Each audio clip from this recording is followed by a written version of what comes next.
Two AI automation builders built identical lead gen workflows. Same tools, same complexity, same functionality. One sold for 1K, the other got 50K. The difference wasn't the automation, it was how they positioned themselves and then how they priced it. The first guy focused on the tool itself and priced on what it cost to build. The second positioned what it would be worth to the business and priced it on the pain that it removed. Today, I'm going to show you the value-based pricing method that transforms a $500 workflow into a 50K consulting engagement. So let's get into it. So before we get into value-based pricing, we need to understand what actually determines your pricing power. And those are three things. The first being your positioning and social proof.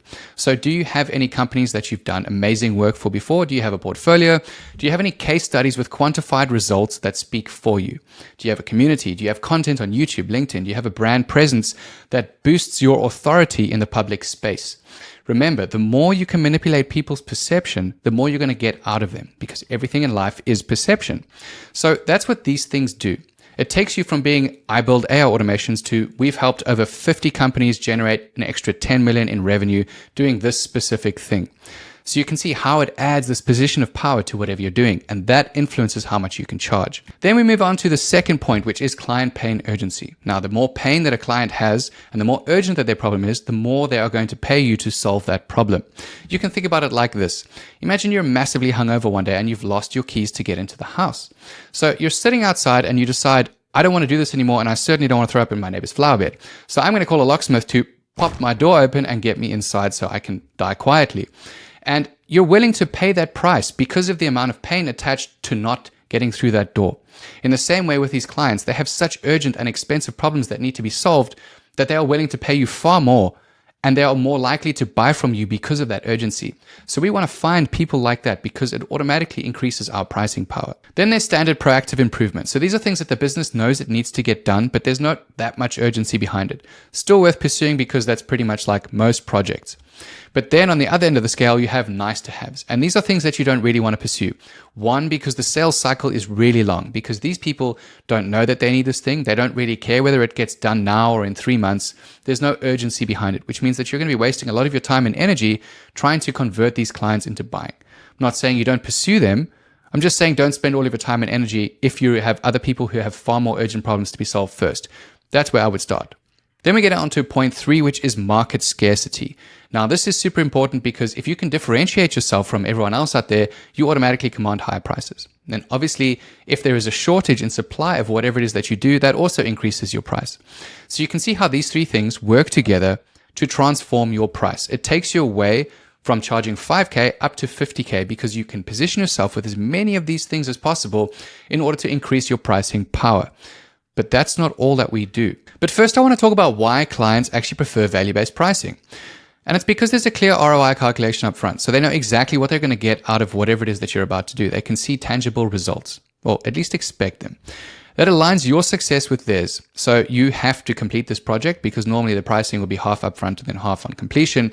So it's really important that you are embedded in this project and make sure that it goes through. The next one is that it focuses on outcomes and not on activities. And this, again, is super important because you're focusing on what the business is going to get from having you around, not on, okay, this person's here every single day and they're doing these little things to get us to the end goal. It's more, this is the project that we're going to have. This is the outcome that we're going to have based on the work this person is doing, which is far more valuable for them to see up front.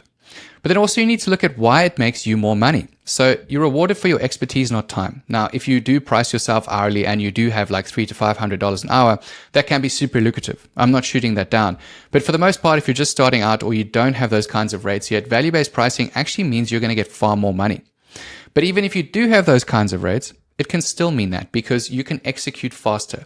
Now, if you've managed to productize your solution or you found a quick way of doing an audit or whatever it is that you're going to sell, the execution is far faster, which means that you actually make more money than your hourly rate would be because you can do more of these more often and a lot quicker than it would take you to get the same amount of money from your hourly rate. And then finally, it gives you recurring opportunities with multiple clients where you can just do the exact same thing, and that means that you've now systematized whatever it is that you're going to be doing for clients over and over again. So it makes you a lot more money a lot faster. But then we get to a mental block that a lot of people have when it comes to value-based pricing. And that's, how can I charge 24K for essentially 20 hours of work if I add it all up? And that's employee thinking, because we used to clock in 8 hours a day, do a bunch of tasks that work towards a project, And that was how we got paid. So you don't really think in these terms. And the terms you need to be thinking of now is how many years experience do you have? What guaranteed outcomes are you offering these people? How fast can you get them their results? And what risk can you eliminate from the process? So that is what people actually pay for when they're doing this kind of thing. But there are even more levers that we can attach to. And that's what I've written down here as the 5 levers. And the first one everybody knows about, it's time saved. This is all over the internet with how AI is actually improving things at the moment. So what it is, hours freed from manual work, pretty straightforward. You calculate the hours saved weekly times 52 weeks times the hourly cost of an employee or whatever it is that you're calculating this on. So an example of this would be 40 hours saved weekly is 2080 hours annually at $50 an hour. That's 104K recovered productivity for the business.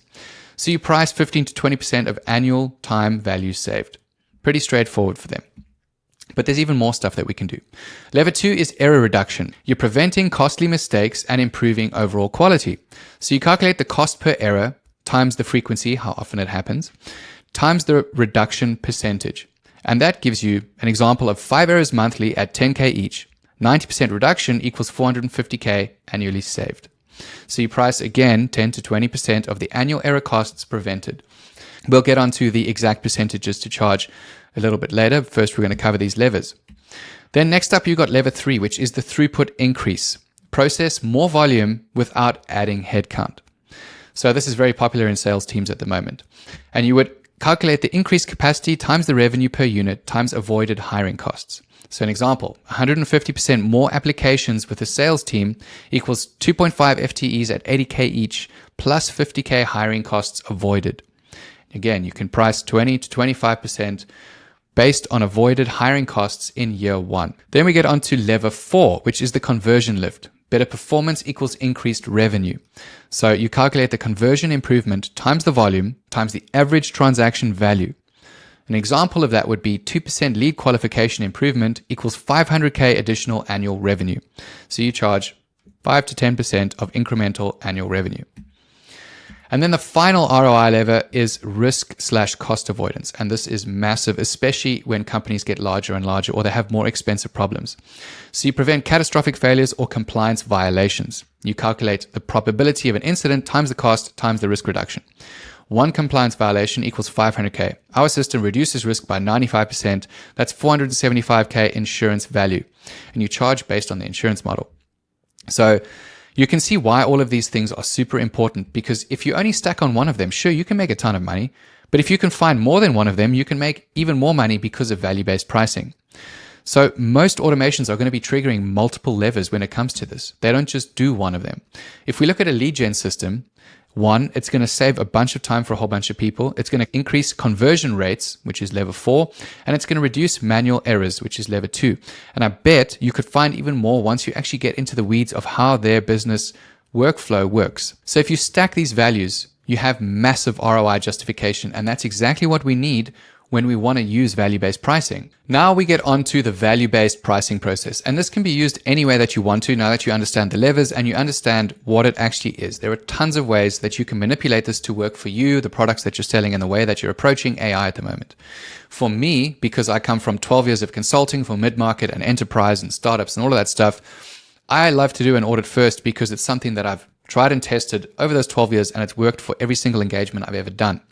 So I would always recommend it, especially with AI automation, AI workflows, AI strategy, which is where you should be heading to ultimately, because this kind of thing sets you up to have 2 different pricing models that you can attach to the same thing before you actually even do any work for them. So let's dive into this. You lead with the audit, not with the automation. Never start with what do you want to automate. Start with let's understand where your business is bleeding money. Find out where all of the problems are first. So the AI audit framework is to actually map their current processes, and then you identify what constraints the business has. So let's talk about a sales team again, just because we were. If we look at the acquisition engine of any business, they have different workflows that go along with sales. So you might have their SDRs who reach out to people, and then that will get handed off to delivery. You might have recruitment involved to some degree if you're doing staff augmentation and all of that kind of stuff. There are multiple departments that work just within a specific business engine. So for our audit framework, we would need to map all of the processes behind that.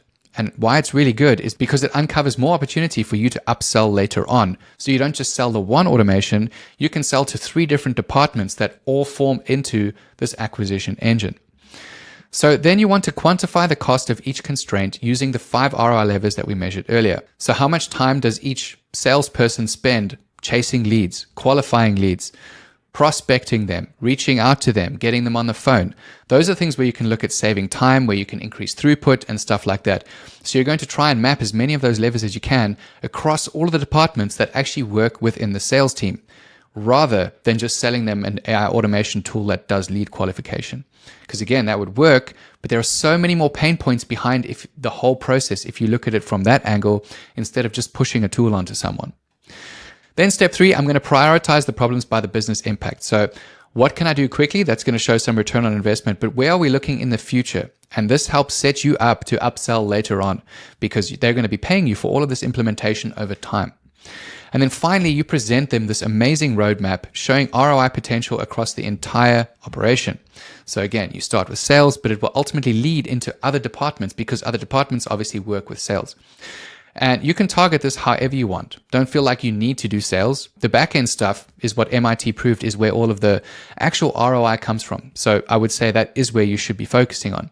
But the point being is that once you've done the first 3 parts of this audit framework, you want to present them a roadmap showing them and their ROI on this journey. And then for the audit fee, you would charge something between 5 to 20K. Again, this is going to be business size dependent. Now, if I'm working mid-market and there's like 2,000 people, I'm going to push for a 60K audit quite easily. But for most people with far less, you're going to be looking between 5 and 15K.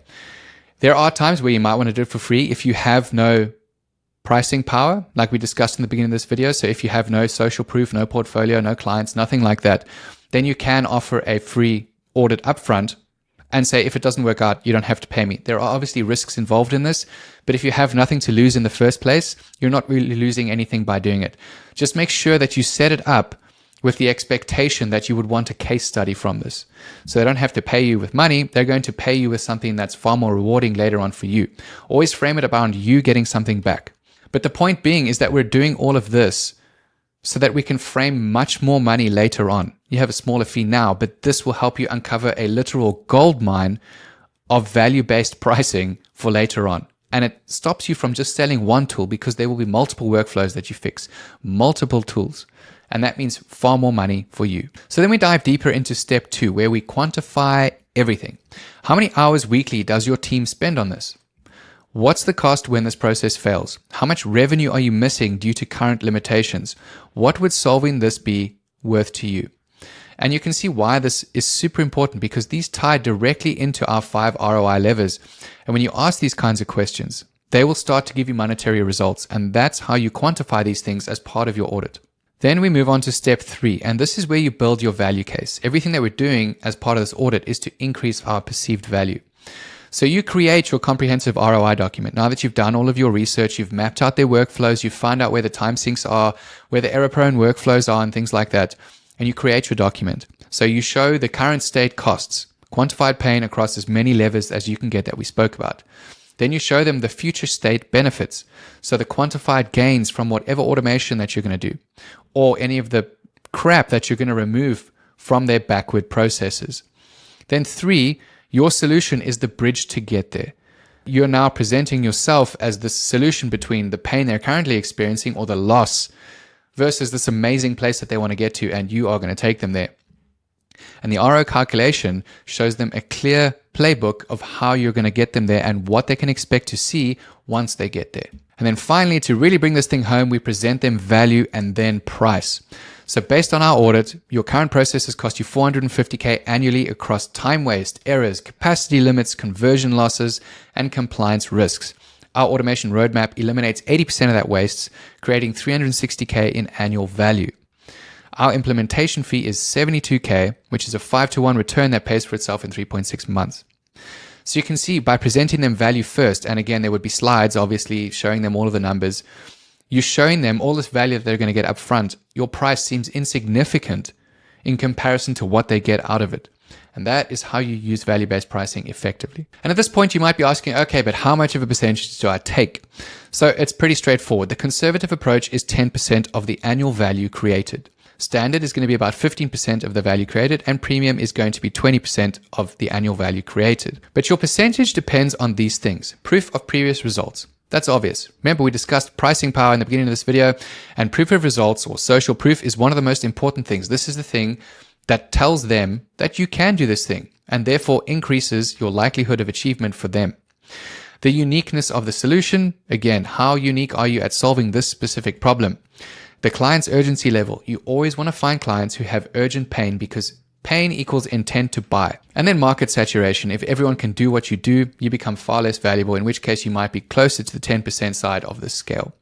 But if you have all of these things working in your favor, I would argue you could charge way more than even 20%. You could maybe do 30%. So it comes down to finding these. And if I was just starting out, I would look at this and I would think, okay, what is the fastest way? If I have none of these 4 things that increase my percentage, what's the fastest way for me to get some social proof? And again, that might be giving away a free audit in exchange for a case study or something really valuable you can add to your portfolio. And then to wrap things up, let's look at some key takeaways. Value-based pricing is charging for outcomes, not hours. Super important. The 5 ROI levers will justify any price that you have because, again, we are finding all of the things that make the business actually tick or bleed money. We want to lead with the audit, not with the automation. And we do that because it helps us upsell later on. It helps us position ourselves as the implementation experts from start to finish all the way through this entire journey. And you can sell a whole bunch of stuff afterwards as well, which I talk about in other videos. You quantify everything during the discovery because that is where you're going to find all of your pain points and all your ROI levers to attach to your value-based pricing. And then you're going to charge 10 to 20% of the annual value created, and you stack multiple levers for massive ROI.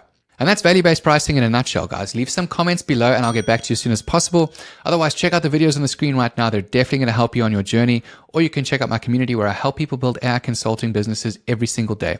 I'll see you guys in the next one.